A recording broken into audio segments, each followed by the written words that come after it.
일단은 우리 대표님 축하드려요. 네, 어디죠? 지난번에 대표님한테 축하드릴 게 아니라 우리 임재청 박사님한테 축하드려요. 맞습니다. 임재청 박사님이 그게 네. 정확히 그게 폴춘지에 선정된 뭐에 선정된 거죠? 포브스. 포브스지였구나. 가장 영향력 있는 아시아 30. 다시 한 번만요. 임재청 박사님이 네. 가장 영향력 있는 아시아인 30세 이하. 30세 이하. 그리고 대표님은 30세가 넘어서 안 되신 거군요. 그러니까 21살이라서. 30세 이하. 1년 전에 했습니다. 30세 이하 젊은 사람들 영향력이 있는 사람을 선정해서 네. 폴춘지에서 포브스. 잠깐만 저는 왜 자꾸 폴춘지라고 생각하고 있었죠? 모르겠어. 폴춘은 아마 그거 아니야? 기업 순위 정하는 거. 그럼 포브스지에서 선정 기준은 뭐예요? 선정 기준은 아마 말 그대로 영향력이니까 어떤 특정 분야를 가장 대표할 수 있는 그 이하에 대표할 수 있는 사람이 아닐까. 그럼 어떤 분야로 대표하신 거로 뽑히신 거예요? 헬스케어. 헬스케어. 헬스케어에서는 이제 유일하게 임유창 박사가 뽑힌 거고, 그래서 이제 보니까 뭐 사람들이 관심 있는 거는 뭐 여러 분야 아닐 거고, 엔터테인먼트 분야에는 아이브가 뽑혔더라고요. 그래서 아이브랑 동급인가? 본인은 그렇게 생각하는 것 같더라고요. 맞아, 헬스케어에 유일하게 임유창 박사가 뽑혔습니다. 임재창 박사님이 외모가 잘생겨서 뽑거나 그런 건 아닌 거죠? 그것도 영향이 있지 않았을까. 네. 이 영향력이라고 하는 게 단순히 그 사람의 실력뿐만 아니라 뭐 모든 것들이 다 영향력인 거잖아요. 그렇죠. 근데 오늘은 우리 대표님의 회사와 기술 얘기는 굉장히 많이 했으니까 대표님에 대해서 좀 알아가는 시간을 가져보려고 해요. 좋습니다. 대표님은 근데 지난번에도 제가 느끼긴 했는데 고등학교 때 공부를 굉장히 잘하셨을 것 같아요. 고등학교 때요? 이건 솔직하게 얘기해야 되나 모르겠어요. 네. 제가 중학교 때부터 얘기하면은 중학교 때는 그렇게 공부를 열심히 하지 않았어요. 그러다가 이제 어느 순간에 시험이 다가오니까 공부를 해야겠다 이렇게 생각하고 한 2달 정도 그냥 아침에 학교 가서 자율학습 시간에 그 있잖아요. 뭐 30년 옛날에 그런 게 있었잖아요. 그걸 그냥 보는 거예요. 그래서 연습 문제 풀고 잠깐 여기서 계속 나가면 나는 딱 그게 아니라 나는 그냥 하루에 심심할 때마다 2시간씩 공부했을 뿐인데 뭐 그런데 전교 1등 하고 지금 그 얘기 하시려고 그러는 거죠.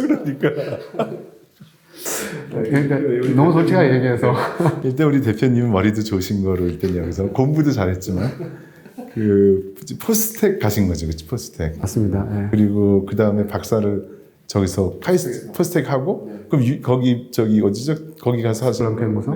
그거는 언제 하신 거예요? 포닥 하신 거예요? 포스닥으로. 네. 맞아요. 포스닥으로 갔는데 그 당시에도 포스닥을 갈 때 이제 그러니까 미국으로 가야 되냐, 독일로 가야 되냐. 그렇죠. 근데 저 같은 경우에는 운이 좋았을 수도 있고 뭐 여러 가지 상황으로 제가 이제 학회에 가서 그 독일에 계셨던 그 막스 플랑크 연구소의 디렉터분을 만났었어요. 그래서 그때 제가 이제 먼저 물어봤죠. 너 포닥으로 지원 한번 뽑아줄 거냐. 그래서 그분이 좋다. 그래서 미리 사실은 답을 얻은 거예요, 구두로. 그러고 이제 한국에 와서 저희 이제 지도 교수님한테 포닥을 독일로 갈 생각이 있는데요. 라고 하니까 왜 독일로 가냐. 미국 가야지. 이 연구는 뭐 독일도 잘하고 미국 잘할지 모르겠지만 세계적인 영향력을 생각하면은 미국에다가 어떤 인적 네트워크를 쌓는 게 중요하다. 그래서 그 당시는 제가 그렇게 했었죠. 그래서 그러면은 좋습니다. 근데 우선 당장은 제가 연구하고 싶은 분야가 독일이니까 독일 가서 한 2년 정도 있다가 미국으로 가겠습니다. 라고 했는데 그냥 바로 카이스트로 오게 된 거죠. 근데 실제로는 포닥 가서 한 달 만에 카이스트에 지원해서 오퍼를 받았어요. 그러는 바람에 미국 갈 일이 없어졌죠. 그러니까 이게 아까 2시간만 하루에 조금씩 공부했는데 만점 맞은 거랑 되게 똑같은 효과는 거네요. 저는 뭐 일부러 과장한 거 없고 여쭤보시길래 이제 사실은 그런 일들이 있었다. 제가 이 내용을 다 알고 있지만 우리 보시는 분들이 대표님이 얼마나 뛰어난 연구자이고 얼마나 스마트한 분이라는 걸 강조하기 위해서 굳이. 근데 그거보다는 대표님이 요즘 바쁘시지만 휴식할 때 우리 대표님들은 쉬시는 것도 되게 중요하잖아요. 그래서 쉴 때는 주로 뭐 하세요, 그러면요? 휴식 시간에? 저는 원래부터 이제 운동하는 걸 좋아했었고, 여러 가지 운동도 많이 했었습니다. 운동도 했었고, 축구, 뭐, 테니스, 이제 골프도 그런 것 중에 하나였고, 지금은 이제, 축구를 가끔씩 하고 축구도 하세요? 예전에는 거의 매주 축구를 했는데 지금은 바쁘니까 네. 가끔씩 축구를 하고 네. 그게 이제 제가 제일 좋아했던 취미였고 예전에는 박지성이 맨체스터 유나이티드 있을 때 축구를 보러 갔었어요. 맨체스터 유나이티드에 오, 대단하네. 40만 원을 내고 그럴 정도로 축구를 되게 좋아했었고 뭐 밤까지 챔피언스 리그 보고 뭐 이랬었는데 그러면 실제로 필드에서 뛸 때는 포지션은 뭐예요? 대표님은? 좀 젊을 때는 미드필더였고 이제 나이가 들어서 제가 이제 카이스트 가서 했던 것 중에 하나가 우리 화학과의 대학원생들 축구팀을 만들었어요. 그때는 이제 네. 시니어리티에 따라서 공격수를 그렇긴 하죠. 네. 저기 축구에서도 그런 일이 벌어지죠. 회장님 오시면 다 이렇게 센터로 모아주시고 공 몰아 받아서. 네 그러고 이제 요즘은 조금 더 이제 골프를 좀 해보려고 하고 있어요. 네. 그 다음에 저도 이 질문지의 요 질문을 보고 제 딸이 이런 질문을 저한테 많이 하거든요. 그래서 이걸 나도 꼭 이걸 대표님한테 여쭤봐야 된다고 생각했는데 이런 질문이에요. 만약 시간을 되돌릴 수 있다면 어떤 순간으로 돌아가고 싶나요? 그 이유는? 네, 맞아요. 그런 순간들이 여러 개 있을 것 같은데 요즘 드는 생각 중에 하나는 사실은 그런 거긴 해요. 제가 다시 그러니까 몇 가지가 있을 수 있는데 요즘 가장 크게 드는 생각은 다시 대학교로 간다면은 조금 더 바이올로지를 공부하지 않았을까? 저는 그 당시만 해도 바이올로지에 대한 별로 관심이 없었어요. 제 캐릭터 자체가 저는 수학이나 물리에 잘 맞고 그 다음에 이제 화학에 잘 맞다. 그리고 그 당시에는 좀 편협한 생각이었던 것 같은데 바이올로지는 암기 과목에 가깝다. 그렇게 생각했었거든요. 그래서 별로 관심이 없었는데 지금 생각하면 할수록 알면 알수록 바이올로지가 너무 신비롭고 재밌구나. 왜 그때 그걸 몰랐을까? 생물학의 신비를 요즘 더 새삼 느끼시는 거군요. 근데 저는 이 얘기하실까봐 조마조마했는데 창업 전으로 돌아가고 싶다. 그래서 창업 내 절대로 이렇게 힘들 줄 알았으면 창업 안 하겠다고 얘기하실까봐. 그 얘기를 제가 며칠 전에 임찬 박사가 물어보더라고요. 그래요? 뭐 다시 이제 이거 후회하지 않으시나? 왜냐면 이게 사실 이게 힘든 일이잖아요. 그러니까요. 그리고 언제 어떻게 끝날지도 알 수 없는 일이고. 시간을 되돌릴 수 없다면 무조건 창업 전으로 가자 이럴까봐. 아니 저는 그거는 저는 다시 할 것 같아요. 그래요? 네, 시간을 되돌려도 다시 창업하실 것 같아요. 네, 그렇습니다. 왜냐면 그 당시에는 창업을 해야겠다는 생각이 어느 날 갑자기 든 게 아니라 거의 한 7, 8년을 고민한 거예요. 7, 8년을 고민했는데 그때 몰랐던 걸 지금 더 알았냐? 그렇지는 않은 거죠. 그리고 애초에 창업해서 어떤 어려움들이 있다라고 하는 걸 제가 구체적으로 몰랐지만 어느 정도 어렵다라고 하는 얘기는 어느 정도로 그러니까 알 수가 있으니까 그러니까 느낌으로 알 수가 있으니까 그런 거 생각하면 저는 좋은 것 같아요. 그리고 이제 창업을 한다는 게 반드시 결과가 좋아야지만 성공이다 이렇게 생각하잖아요. 그 결과라고 하는 게 뭐냐에 따라 다르겠지만 지금 하는 생각과 했던 행동들 이 모든 것들이 결국은 제 인생의 일부가 되는 거잖아요. 그 인생의 그 지나간 시간들을 어떻게 채우냐 더 중요하지. 그렇게 해서 그 결과가 뭐냐를 집착하게 된다면 저는 어떻게 돈을 버는 게 목적이 아니라 차라리 주식을 하는 게 나을 수도 있는 거고 여러 가지 방식들이 있는 거죠. 그렇지만 그 행위 자체가 좋고 제가 생각했던 것들, 세상에 이해했던 것들을 이렇게 쓸 수 있구나. 아까 말했던 자연과학에 대한 이해와 사람에 대한 이해가 합쳐져서 이게 경제활동으로 이어진다면 어떻게 달라질까? 이런 것들을 스스로 경험하는 것 자체가 저한테는 값지다고 생각이 들어요. 이게 우리가 이제 대표님에 대해서 좀 시간이 있으면 더 질문하겠지만 일단 꼭 해야 되는 회사에 관련된 거하고 기술에 관련된 거를 안 여쭤볼 수가 없어요. 왜냐면 우리 유튜브의 영상을 보시는 분들이 이제 대부분 우리 회사에 관련된 분들, 주주분들 아니면 출자하신 조합에 출자하신 분들이라서 제가 히치에 대해서 여러 번 말씀드려가지고 우리 미래가 굉장히 유명한 대표적인 우리가 투자한 파트너 기업 중에 하나다 말씀드렸는데 그래도 바이올로지도 잘 모르시는 분도 많고 인공지능 잘 모르시는 분들이 많지만 그래도 히치에 대한 관심이 있기 때문에 아주 일반적인 질문일 수도 있거든요. 그래서 좀 여쭤보고 싶었는데 일단 히치의 이름이 뭐예요? 라고 물어보시는 분이 있었어요. 네, 맞아요. 이제 생각이 나는데 당시 어떻게 이름을 지을까? 여러 가지 뭐 안들이 있을 수 있잖아요. 한글로 지을까? 영어로 지을까? 여러 가지를 하다가 결과적으로는 히치를 했고 그게 가장 직관적이다. 이렇게 생각했던 거고 히치는 사실은 중의적인 뜻이기도 해요. 그러니까 원래 히트를 약물을 개발할 때 이제 앞으로 좋은 캔디데이트 될 수 있는 약물에서 유효한 물질을 히트라고 부른다. 네. 맞죠. 마치 화살을 쏴서 관역에 탁 맞추는 걸 히트라고 하는 것처럼 네. 내가 원하는 그 타겟에 조항에 맞췄다. 이런 뜻에서 히트라는 표현을 쓰는데 네. 약물을 개발할 때도 당연히 노래도 그렇죠. 히트송 하는 대중의 관심 분과 히트가 되기도 하는 거고 그러니까 소위 이제 어떻게 하면 조금 이제 시체말로 하면 대박처럼 되기도 되는 거고 괜찮은데 주식회사 대박. 맞아요. 그 당시 빅히트 인터테인먼트 했었어요. 그게 지금 하이브가 됐지만 그리고 또 한 가지 뜻은 이제 우리가 좋은 인재를 발굴하겠다. 그래서 그 좋은 인재를 발굴하는 것도 이제 히트라고 생각하고 좋은 인재를 발굴하고 그 이제 사회에 중요한 기여를 할 수 있는 사람으로 키워내겠다 하는 다양한 중의적인 뜻으로 히트가 괜찮다. 좋은데요. 저는 그 과학적인 의미, 의학의 유효 물질을 발견할 때 히트로만 생각하고 있었는데 다른 의미도 있었군요. 네네네 여러 가지 의미로 했고 일단 많은 사람들이 일단 기억하기 쉬워서 좋아하고 안 좋은 점은 이제 이게 고유 명사라기보다는 그냥 일반 명사처럼 하다 보니까 검색했을 때 이제 좀 다른 게 나올 수도 있겠죠. 맞아요. 네. 그래서 검색에 최적화를 잘해야 됩니다. 그 아까 말씀하셨던 그 인재 얘기를 하셨으니까 히츠의 채용 열심히 하시잖아요. 그 어떤 기준을 제일 중요하게 보세요? 네, 당연히 이제 여러 가지 기준들을 통해서 다 보는데 만약에 꼭 한 가지만 딴 거 모르겠고 한 가지만 꼭 집어서 이 채용을 해라라고 하면은 그 자기 성장에 대한 욕구가 강한 사람. 왜냐면 그런 사람들이 특징적으로 다 주도적으로 해요. 그러면 이제 뭐 어디서든 다 그런 사람들을 바라겠지만 굳이 어떤 일을 하지 않아도 우리 회사의 목표가 뭔지 알면은 자기가 뭘 해야 되는지 스스로 결정하고 스스로 행동하는 사람. 보이지 않는 곳에서도 행동을 할 수 있는 사람. 뭐 넷플릭스도 예전에 있었다 하더라고요. 길에 떨어져 있는 휴지를 스스로 줍는 사람을 자기들은 채용한다. 이런 얘기를 하는데 그 어렸을 때 학교에서 도덕 시간에 가르치고 그랬잖아요. 길에 휴지 줍는 거. 네, 저도 열심히 주웠는데. 그래서 이렇게 한 대표님 계시는데 넷플릭스 채용은 안 됐지만. 저는 그런 자기 성장에 대한 욕구를 강하게 있는 사람은 어떤 일이 주어졌을 때라도 항상 자기 일처럼 자발적으로 잘할 수 있다. 그런 욕구를 가진 사람들 중에서 만약에 더 선한 의지가 있으면 훨씬 더 좋죠.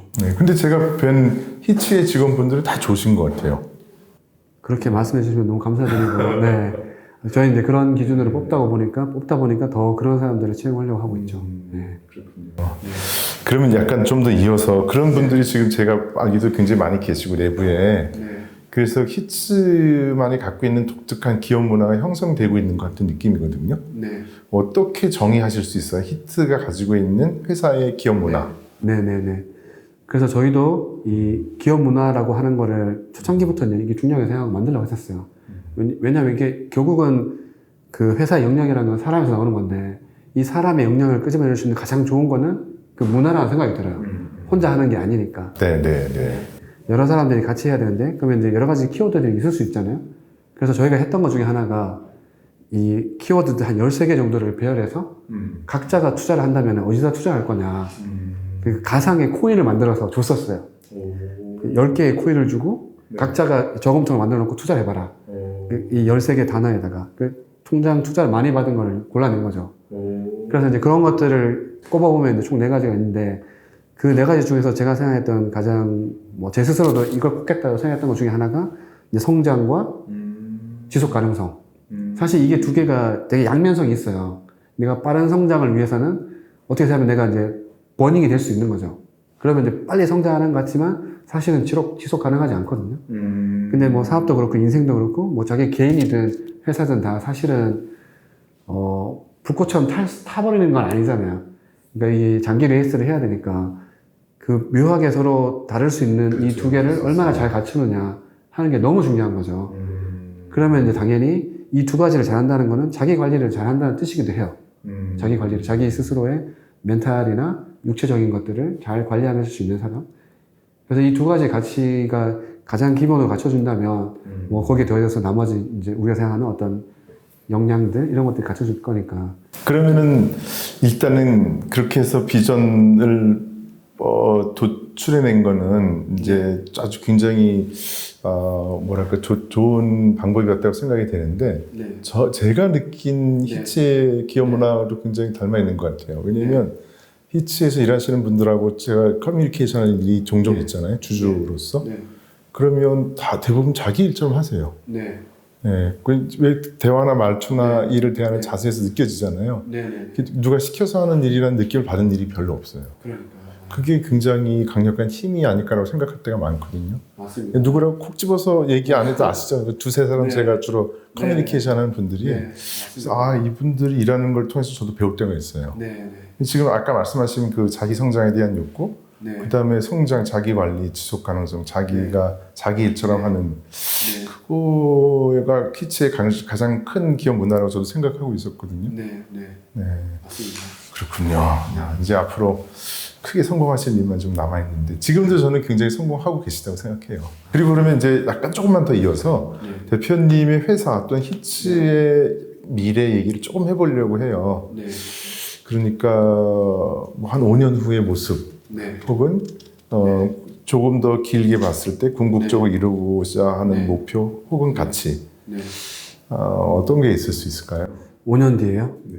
네. 5년 뒤에 그것도 어려운 것 같은데 예전에 제가 어디 유튜브의 내용 중에 하나 보니까 뭐 스티브 잡스는 5년 이후로 계획하지 않는다. 이런 내용이 있긴 하더라고요. 그러니까 그만큼 세상이 빨리 바뀐다는 뜻이기도 해요. 그렇죠. 5년 뒤에 내가 상상했던 것들이 어떻게 바뀔지를 사실 알 수가 없으니까. 근데 그렇지만 그렇다고 해서 아무 계획을 안 짤 수는 없는 거잖아요. 그렇죠. 네.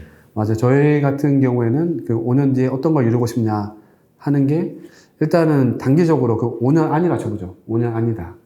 그러면 이제 첫 번째 생각했을 때는 이런 이 전문 분야, 인공지능 신약 개발이라고 하는 분야에서 사람들이 생각했을 때 제일 첫 번째 떠오르는 회사가 히치다라고 하는 거를 일단 첫 번째, 그게 내가 취업을 위해서든 혹은 협력을 위해서든 제품을 써보기 위해서든 히치가 제일 먼저 떠오르는 게 그게 하나의 우리 회사가 잘하고 있다는 아까 그 신뢰를 받고 있다는 하나의 증거가 될 것 같아요. 저는 그 단계가 일단 되게 중요한 것 같고 그다음 또 한 가지는 그 이제 외부 사람들이 느끼는 거고 우리 내부의 사람들도 그러니까 그 우리 회사를 여전히 이제 좋아할 수 있는 사람 그러니까 좀 특이한 목표 중에 하나가 우리 회사를 떠난 사람이 다시 돌아오는 거. 네. 가봐도 히치가 났구나. 그러니까 그거는 진짜로 여기를 경험해서 좋다는 걸 느껴야 되는 거예요. 저기 회사 얘기 조금 더 시간이 됐으면 이제 하겠지만 이어서 네. 우리 하이퍼랩 네. 이 회사의 대표적인 사스 솔루션이잖아요. 맞습니다. 그 하이퍼랩을 인공지능도 잘 모르고 혹은 신약 개발도 잘 모르는 분한테 한마디로 어떻게 소개할 수 있을까요? 제가 알고 있는 주변에 문송 소위 해당되는 분들 네, 많잖아요. 네. 그냥 히츠 이제 지금까지 말씀하신 거로 보면 이제 히츠는 이제 좋은 회사라는 이미지를 받으셨을 것 같은데 네. 히츠의 대표적인 제품 또는 솔루션 소프트웨어 네. 이거를 우리가 이제 하이퍼랩이라고 할 텐데 네. 이걸 진짜 쉬운 말로 네. 뭐라고 설명하면 좋을까요? 저희가 이제 이 하이퍼, 랩 이렇게 두 단어를 합쳐서 합성으로 만든 거잖아요. 네. 하이퍼는 뭔가 어떤 한계를 뛰어넘는 그런 뜻이죠. 뭐 이런 뜻인데 그 랩은 누구나 다 알고 있는 그 실험실이고 그래서 한계를 뛰어넘는 실험실을 만들자. 이 실제 물리 공간은 그 시간적인 거나 뭐 여러 가지 제약이 같이 들어있잖아요. 내가 일할 수 있는 시간도 정해져 있고 내가 실험하는 것도 위험 요소나 어떤 물리적으로 할 수 있는 실험의 양도 제한되어 있고 그런 것 모든 제약대에 떨어져 있는데 공간, 시간, 그 다음 자금적인 제약에 떨어져 있는데 컴퓨터 세상에서는 우리가 훨씬 더 큰 세상을 꿈꿀 수가 있잖아요. 그래서 실험실에서 하는 많은 일들을 그 한계를 뛰어넘는 그 디지털 세상의 실험실을 만들어 보자 하는 뜻에서 하이퍼 랩이라는 이름을 지었습니다. 주로 고객은 신약을 개발하는 연구원들, 연구소, 회사로 치면 제약회사 직원들, 그 다음에 또 대학 학생들 맞습니다. 이런 분들이 주로 이것을 쓰실 거잖아요. 네. 그런데 이제 이분들이 다 생물학, 의학, 뭐 제약학 이런 거 하시는 분들이서 컴퓨터는 잘 모르시는 분들도 많을 것 같고 제가 느꼈던 여러 가지 지금 경쟁이라고 경쟁이라고 딱 네. 말하기는 어렵지만 네. 관련된 산업에 속한 여러 소프트웨어들을 보면 네. 충분한 IT 지식이 없이는 다루기 힘든 게 굉장히 많아서 제가 볼 때는 이 하이퍼랩의 제가 느낀 주관적인 가장 큰 특징은 컴퓨터를 몰라도 네. 쓰겠구나. 네. 네, 그냥 네. 로그인하고 들어가서 뭐 네. 화학적인 네. 지식, 자기 기존 지식만 네. 있어도 네. 특별히 컴퓨터에 대한 과거 솔루션과는 네. 다른 가장 네. 큰 차이점이라고 느꼈거든요. 그게 맞나요? 네. 제가 생각한 게? 맞습니다. 네. 가장 저희 제품을 써본 사람들한테 가장 많이 첫 번째 듣는 말이 쉽다. 네. 쉽다라는 거고 그 사람들은 컴퓨터 전문가가 아니라 대부분 실험하시는 분들이에요. 네. 아까 말씀하셨던 것처럼. 그래서 이제 그 쉽게 했던 이유가 이 인공지능이 아무리 발전하더라도 누군가가 특정 사람들이 쓸 수 있는 거면은 그 사회에 미치는 영향이 제한적이라는 생각이 들어요. 혹은 그 사람들의 의도에 의해서 굉장히 크게 영향을 받을 수 있는 거고 그래서 더 많은 사람들이 쓸수록 좋다. 그러려면은 쉬워야 된다. 쉬우면 쉬울수록 더 많은 사람이 쓸 수 있다. 네. 그런 취지에서 사실은 쉽게 만들려고 애를 쓰고 있고요. 좀 더 이거를 인공지능에 관심 있는 사람들은 구글 검색을 하면 항상 알파폴드 이런 게 이름이 나오기 때문에 네. 그런 큰 엄청난 글로벌 대기업이 만드는 것과 네. 우리가 어떻게 경쟁하냐 이런 질문을 하시는 분들이 있어서 네. 제가 네. 제 나름대로 설명을 드리지만 네. 교수님 아니 우리 대표님께서 어떻게 쉽게 얘기해 주실 수 있을까요? 네. 알파폴드 혹은 인공지능을 사용한 신약 개발에 나선 자이언트들이라고 말하는 회사들이 있는데 네. 그런 것과 차이점 아니면 네. 뭐 관계 네. 아니면 더 상대적으로 좋은 점 그런 걸 뭐라고 말씀하실 수 있어요? 맞습니다. 그것도 사실은 이제 어떤 사람들은 좋게 볼 수도 있고 어떤 사람들은 안 좋게 볼 수도 있을 것 같아요. 어떤 면을 내가 바라보고 하느냐에 따라 다를 것 같은데 이걸 경쟁으로 보면은 어떻게 경쟁이 되겠냐라고 생각하지만 조금만 각도를 돌려보는 거예요. 각도를 돌려보면은 어떤 점들이 보이냐면은 일단 알파폴드가 하는 것들은 구조를 잘 찾아주거든요.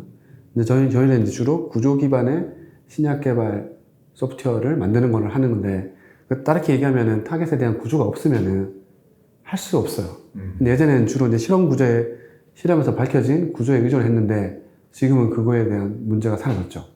그러니까 아무런 단백질, 그게 심지어 인공 단백질도 세상에 없는 단백질도 내가 만들어 놓고 할 수가 있는 거예요. 실험을 할 수가 있는 거예요. 가상으로. 그래서 저희의 활용도가 굉장히 높아졌다. 잠깐만 요약을 하면 네. 알파폴드는 단백질의 구조만 만들어주는 건가요? 그러면? 지금까지는 그렇습니다. 네. 그러면은 히츠는 그것에 맞는 케미칼 의약품을 찾는 것이 더 중요한 거잖아요. 그렇죠. 그러면 서로 도움을 주고받는 관계라고 보는 게 맞지 않나요? 맞습니다. 네. 저희는 그래서 그 점이 오히려 좋게 활용된다. 경쟁이 아니라 좋게 쓸 수 있다. 네, 알파폴드가 더 많은 단백질을 쭉 해서 의약품의 후보 물질 또는 타겟할 때를 찾아낸다면 네. 히츠는 거기서 만들 수 있는 케미칼 의약품을 찾아내는 역할에 집중하고 있으니 맞습니다. 알파폴드가 잘 되면 히츠의 사업 여건이 나아진다. 이렇게 얘기할 수 있는 건가요? 맞습니다. 네. 제가 정확하게 포인트를 잘 짚으셨고요. 네, 그럼 오늘 저희 긴 시간 네. 또 들어주시고 봐주신 우리 유튜브 네. 시청자님께도 감사드리고요. 네. 그리고 재미난 얘기 제가 처음에 대표님 개인에 대해서 아주 재미난 거 여쭤보려고 했는데 많이 재밌진 않았지만 그래도 재밌게 얘기해 주셔서 감사합니다. 아, 맞아요. 후회를 좀 하고 있긴 합니다. 네, 그럼 우리 다음에 또 뵙도록 하고요. 네. 오늘 여기서 마치도록 하겠습니다. 네, 감사합니다. 고맙습니다. 네, 네, 감사합니다. 고맙습니다. 네.